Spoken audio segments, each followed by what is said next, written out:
Hey, have you ever heard of the movie Ice Station Zebra?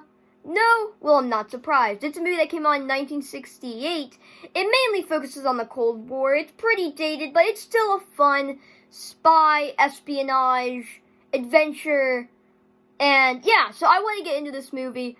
See, this movie came from a book that was made in 1963. So 5 years later, we got a movie adaptation. They should really remake the movie. Like the movie is really good. Not super good, but it's pretty good.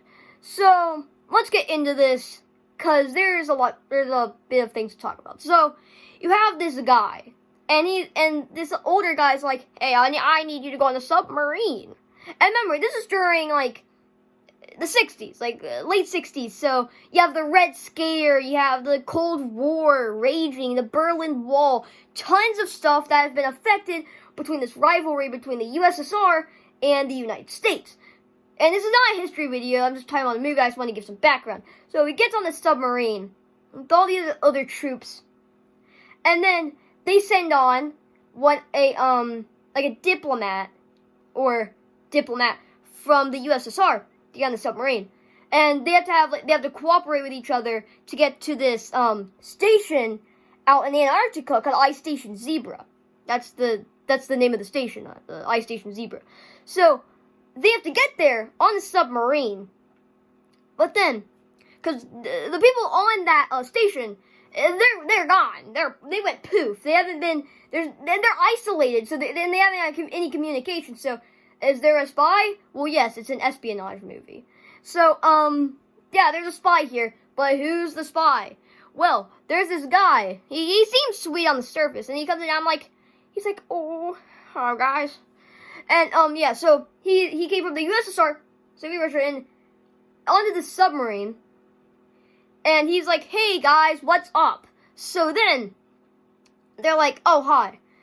But he has grown a connection with one of the U.S. people that actually came on the submarine. So it's like he has his connections, and he doesn't stand out as much because he's buddies with one of the people that's on the submarine on the other team on the United States. So what they do from here is they have to get to Antarctica, and there's we get our first taste of how this is all gonna work out, because the submarine gets sabotaged, and in about like 10-minute sequence we have like this water starts pouring in from this hatch, and eventually they get it fixed, they get it all patched up, and that hatch was where the missiles would come out, but there's like a sabotage. Who sabotaged it? We don't know. They had to call an emergency meeting, and then they just kind of dismissed that whole thing and kind of just got to the station. Anyways, so a lot of this movie, probably about like an hour, close to an hour and a half of this movie takes place in the submarine. More of it takes place on the submarine than the actual Ice Station Zebra. That's not a horrible thing, because it's really cool to get to see it. Like, and then like I'm like 99% sure they use the same shots of the submarine half submerged underwater and half out. I'm pretty sure they use the same clip like 4 times, which I kind of just noticed. I was like, huh, that looks oddly familiar to a clip I saw like 2 minutes ago. And I saw it again, like 5 minutes later. I'm like, they used the same clip, didn't they? And I was like, I kind of just dismissed it because they stopped using that. Until a little bit later, they used the same clip. They just changed a little bit of the background. Anyways, so, like, there's some really good shots in this movie where it'll be on the bottom, and a lot comes out in one take. So you have these people getting down in. You have this like it's from the floor up. So you're looking upwards at the hatch. So you have people getting down. You can tell like what they're doing. People have guns, it's just soldiers, and then they lock the hatch, and then they just kind of walk back, and then we get to the next shot of the submarine. That's really effective in only 2 shots. One shot of them getting down, locking the hatch, so then you have an idea of like where the surroundings are. And then you have another wide shot of seeing the whole submarine. That's really cool. Or that's really not really cool, but like that's really nice, because like we get like this whole area. We know our environment in only 2 shots.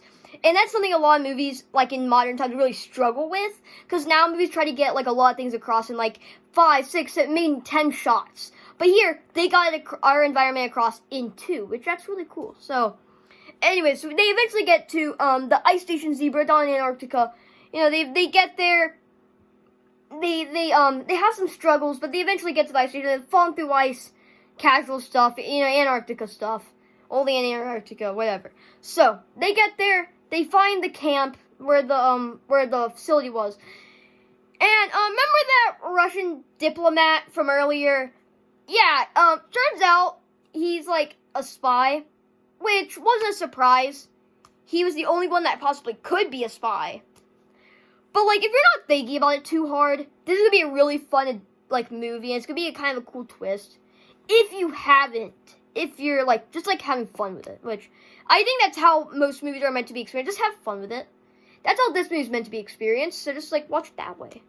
Anyway, so eventually they go around, and you start to slowly realize the villain's true intents. So, you know, remember that USSR guy from earlier? Yeah, so he's a bad, he's like, I'm gonna reveal my true plans. And, more of the troops from the USSR start coming in planes. And that's where he's starting to commence his plan, because he knew all this was gonna happen. He corroborated the whole thing of events. So, what does he do? Shoots 2 of the guys, shoots a soldier, pretends to be innocent, because for what we know him so far, everybody around him is just like, this guy's weak, what is he gonna do? I'm gonna tell you what he's gonna do, he's gonna shoot like 3 of your men that are armed, by the way. It's a little bit of a leap, but move past that. So, eventually, they find a bomb, but then, more of the Soviets start coming in there, and they get down, and they're like, hey, I'm gonna need something, a bargaining chip, or I'm gonna blow up. I'm gonna blow you guys up, and it's gonna be bad.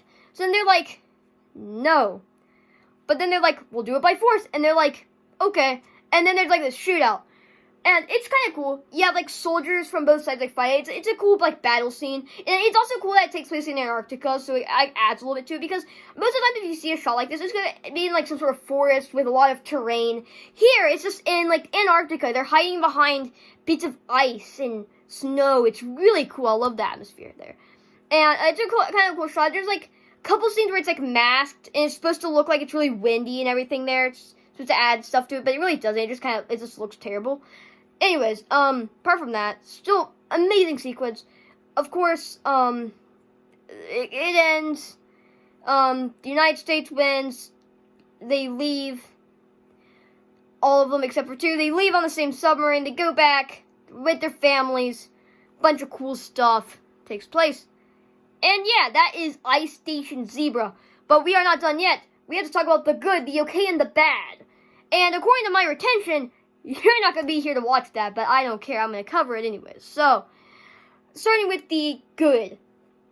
The characters were pretty good. On the lower end, though, I mean, there wasn't a whole lot of anything. There wasn't a whole lot of oomph towards any of the characters.